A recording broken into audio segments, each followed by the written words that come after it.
Abundant Life Christian School's boys basketball team was honored with the Spirit of Sport Award in a ceremony earlier today. The award was created by the National Federation of State High School Associations and is given to teams or individuals who embody resilience, sportsmanship, and the core values of student athletics.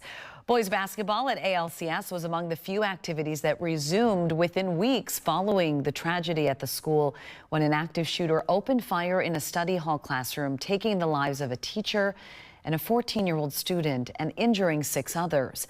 Now, the basketball team had a historic season just before that devastating shooting, ending with a runner-up finish at their first ever appearance at the state boys basketball tournament. Students, coaches, and families of Abundant Life Christian High School showed incredible strength, as we just saw, unity and faith. They leaned on one another and through athletics found a path toward healing and connection.